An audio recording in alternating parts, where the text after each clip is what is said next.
C'est une annonce qui était prévisible, mais dont l'impact sur la planète pourrait être très important. Ce lundi, le 47e président des États-Unis, Donald Trump, a annoncé que les États-Unis allaient se retirer pour la deuxième fois de l'accord de Paris sur le climat, mais qu'ils allaient aussi reprendre un certain nombre de projets vivement contestés par les scientifiques. Salut, c'est Hugo, j'espère que vous allez bien. C'est donc le sujet à la une des actualités du jour. En voix off, donc aujourd'hui, déjà que je suis enrhumé, je pense que ça s'entend, donc je vais vous épargner ma tête en plus. Ce lundi donc, juste après son investiture, Donald Trump a annoncé le retrait des États-Unis de l'accord de Paris sur le climat, un accord qu'il a qualifié, je cite, d'escroquerie injuste et unilatérale. L'accord de Paris, c'est donc un traité international qui a été adopté en 2015 lors de la COP21 à Paris. D'ailleurs, l'objet de ma toute première vidéo sur cette chaîne à l'époque, mais inutile de la chercher, je l'ai passé en privé depuis. Bref, c'est donc un accord qui date de 2015 et il vise à limiter le réchauffement climatique en maintenant l'augmentation de la température mondiale bien en dessous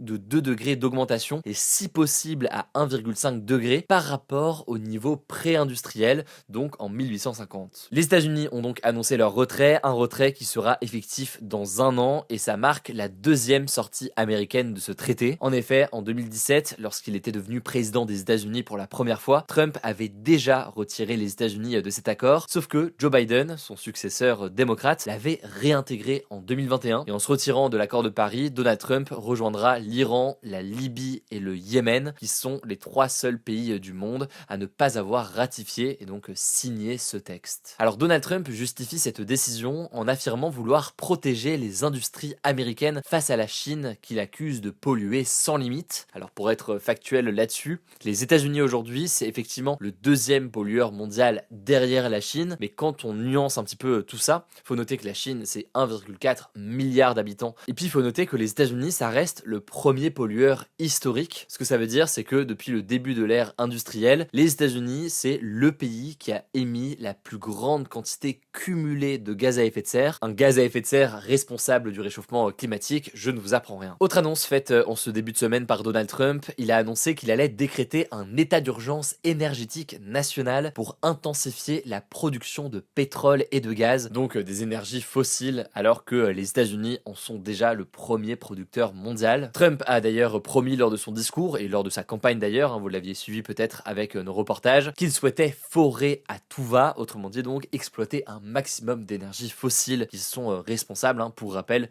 là aussi du changement climatique. Il a aussi indiqué qu'il reviendrait sur plusieurs mesures climatiques qui ont été prises par Joe Biden, comme par exemple les financements pour les énergies renouvelables ou encore les financements qui sont alloués à l'achat de véhicules électriques. Et au passage, un ou deux éléments en plus, à la tête du ministère de l'énergie des États-Unis, il a décidé de nommer Chris White, qui est le patron d'une entreprise dans le domaine des hydrocarbures, et qui avait estimé l'an dernier que, je cite, il n'y a pas de crise climatique, fin de citation, une déclaration donc à rebours du consensus scientifique sur le sujet. Et on peut aussi noter que, à la tête de l'agence de protection de l'environnement, Donald Trump a placé Lizeldin ou Lizeldine, je sais pas, vous le prononcez comme vous voulez en français ou en anglais, et l'objectif très clairement affiché de cet homme, c'est de réduire au maximum les réglementations en matière d'environnement. Alors les conséquences du retrait des États-Unis de l'accord de Paris, c'est évidemment un risque de ralentissement des objectifs américains en matière de réduction des gaz à effet de serre. Sans rentrer dans les détails, Joe Biden avait promis en décembre dernier de réduire les émissions de gaz à effet de serre de 61 à 66% d'ici 2035 par rapport aux chiffres de 2005. Sauf que avec le retrait des accords de Paris, eh bien ça devrait être beaucoup plus faible. Par exemple, le centre de recherche américain Rhodium Group parle potentiellement d'une réduction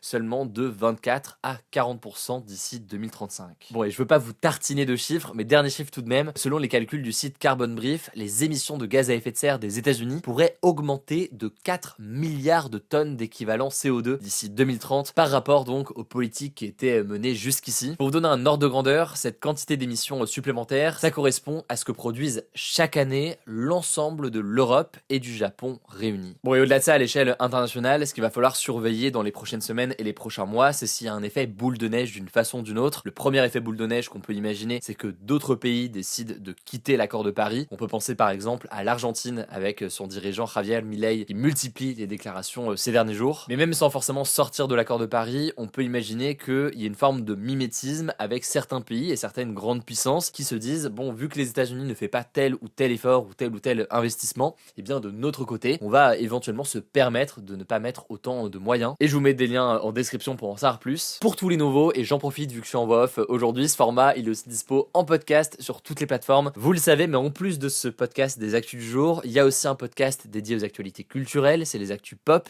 Il y a aussi maintenant un podcast avec toutes nos interviews. Vous tapez Hugo Décrypte interview ou Hugo Décrypte pop ou Hugo Décrypte actu du jour. Comme ça, vous pourrez trouver les trois. N'hésitez pas à vous abonner pour nous soutenir et aussi c'est une bonne façon de s'informer. Je vous laisse avec Léa pour les actualités en bref et je reviens juste après pour ma petite recommandation culturelle de la semaine. Merci Hugo et bonjour à tous. On commence avec cette actu. La tempête Éowyn s'apprête à toucher une partie de la France ce week-end et le Morbihan, en Bretagne, a été placé en vigilance orange pluie inondation. Une dizaine d'autres départements, majoritairement en Bretagne et en Normandie, ont été placés en vigilance jaune, mais certains pourraient passer en vigilance orange. Alors avant d'arriver en France, la tempête Éowyn a touché l'Angleterre, l'Écosse et l'Irlande, où les vents ont parfois dépassé les 180 km/h. L'Irlande et l'Irlande du Nord ont d'ailleurs été placés en alerte rouge, qui est le niveau le plus important. Selon le quotidien irlandais The Irish Independent, il s'agirait de la tempête la plus violente depuis l'ouragan Debby, qui avait fait 18 morts en 1961. Dans la matinée de ce vendredi, 93 000 foyers étaient sans électricité en Irlande du Nord et de nombreux vols ont dû être annulés. En France, des vents moins violents sont attendus sur la côte ouest. À noter que selon les prévisions actuelles, la France ne devrait subir que des effets mineurs de la tempête Éowyn. Deuxième actu, aux États-Unis, un juge a suspendu la remise en cause du droit du sol qui avait été ordonné par Donald Trump ce lundi, le jour de son investiture.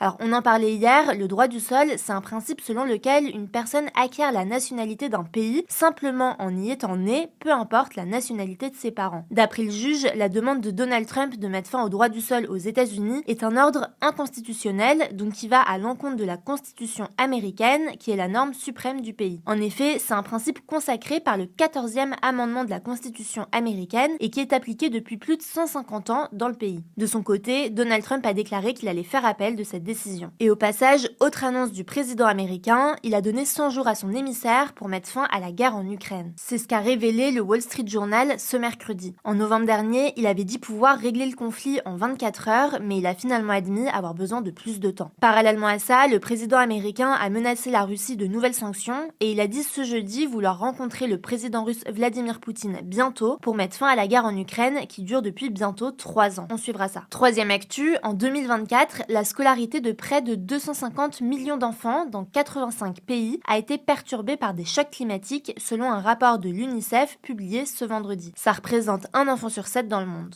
C'est en Afghanistan, au Bangladesh, au Mozambique, au Pakistan et aux Philippines que l'éducation a été la plus affectée par les vagues de chaleur, les cyclones, les inondations et les tempêtes. À noter que les vagues de chaleur ont été les premières responsables des fermetures d'écoles l'an dernier, avec plus de 118 millions d'élèves qui ont été concernés rien qu'en avril 2024. D'après l'UNICEF, la fermeture prolongée des écoles diminue les chances des élèves de retourner en classe et les expose davantage au mariage précoce ou au travail des enfants. Je vous mets le lien du rapport en description. Quatrième actu, au sud de l'Amérique latine, le plus gros iceberg du monde, qui s'appelle A23A, se dirige vers une île britannique, la Géorgie du Sud, et menace sa faune et sa flore. Concrètement, cet iceberg fait 3500 km², soit environ 30 fois la taille de Toulouse. Alors pour le moment, il se situe à 250 km de cette île britannique au large de l'Argentine, mais lors du choc, il pourrait se briser et éparpiller des milliers de morceaux de glace, ce qui pourrait être dangereux pour les pêcheurs, les navires et la faune sauvage. La Géorgie du Sud abrite des milliers de manchots et de phoques, et les morceaux de glace pourraient leur bloquer l'accès à la mer, les empêchant de trouver à manger. À noter que le détachement d'un iceberg est un phénomène naturel, mais avec le réchauffement climatique, les décrochages d'icebergs géants se produisent de plus en plus souvent. Cinquième actu, le français Serge Atlaoui, qui avait été condamné à mort en Indonésie en 2007 pour trafic de drogue, sera finalement transféré en France le 4 février. La France et l'Indonésie ont signé un accord allant dans ce sens ce vendredi. La France avait transmis une demande officielle de transfèrement de Serge Atlaoui le 19 décembre. Alors Serge Atlaoui, qui est aujourd'hui âgé de 61 ans et dont l'état de santé s'est dégradé, avait été arrêté en 2005 dans une usine dans la banlieue de Jakarta, la capitale de l'Indonésie, où de la drogue avait été découverte. Il avait alors été accusé d'être un trafiquant de drogue, ce qu'il a toujours contesté. Selon lui, il ne faisait qu'installer des machines dans ce qu'il pensait être une usine d'acrylique. En 2015, il avait échappé à une exécution. Pour le moment, on ne sait pas ce qui se passera pour Serge Atlaoui une fois qu'il sera arrivé en France. Et on finit avec une bonne nouvelle, les députés ont adopté l'instauration du repas à 1 euro pour tous les étudiants ce jeudi. Cette mesure, qui avait été proposée par le Parti socialiste, a été votée par une large majorité des députés malgré l'opposition du gouvernement. Son coût est estimé à 90 millions d'euros par an. Alors pour le moment, les repas à €, dans les restaurants et les points de vente gérés par le Crous sont réservés aux étudiants boursiers et identifiés comme étant en situation de précarité. Pour les autres, le prix du repas est fixé à 3,30 €.